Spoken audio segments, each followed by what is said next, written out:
Мен Ташмат. Ачыгын айтып берейин. Даяна молодец. Мен Ишмат. Даянага таш атпагыла, сауыр кылгыла. 5 ташта досум. Мен өзүм айткым келген жана мага керектүү болгон маалыматты куурчактар аркылуу айттырдым. Башкача айтканда, бул жерде куурчак оюндарын уюштуруп атам.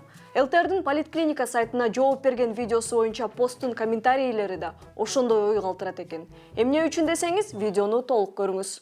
8 февралда президенттин басма сөз кызматынын жетекчиси Дайырбек Орунбеков Политклиника сайтын жалган маалымат таратты деп айыптаган.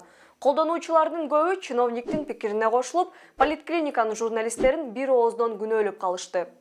Албетте, бул комментарийлерди окуган адам Орунбековдун тарапташтары көп экен деген ойдо калат. Окшош пикирлерди кайра-кайра жазып, биздин аң-сезимге таасир эткиси келгендер, кимдер деп ойлойсуз? Чын эле Дайырбек Орунбековду колдогондор соц тармактарда ушунчалык көппү?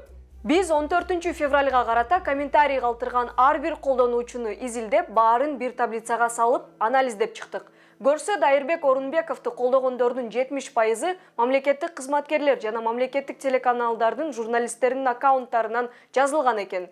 Бул эмнеден кабар берет? Аталган суроого жооп берүү үчүн артка көз чаптырсак. Буга чейин факт-чекерлер улуттук телеканалдардын кызматкерлери бир эле убакта Кемпир-Абадтын Өзбекстанга берилиши боюнча коёндой окшош постторду, комментарийлерди жазганын аныктаган.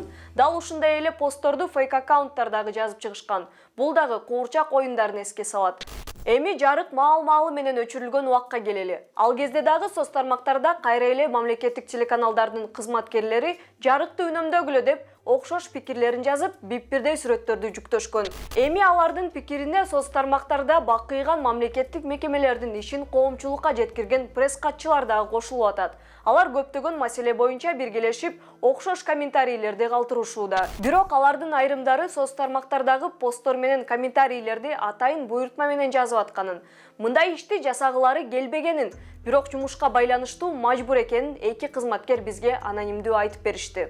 Ал эми бирөөнү окшош коёндой мактап, бирөөнү биргеликте бир убакта жамандап аткан мамлекеттик кызматкерлер бийликтин колдоочулары көп экен деген иллюзия калтырып аткан жокпу? Социалдык тармактардагы куурчак оюндары эмне үчүн, ким үчүн ойнотулуп жатат? Сиз кандай ойлойсуз? Бизге катталып, комментарий калтырыңыз.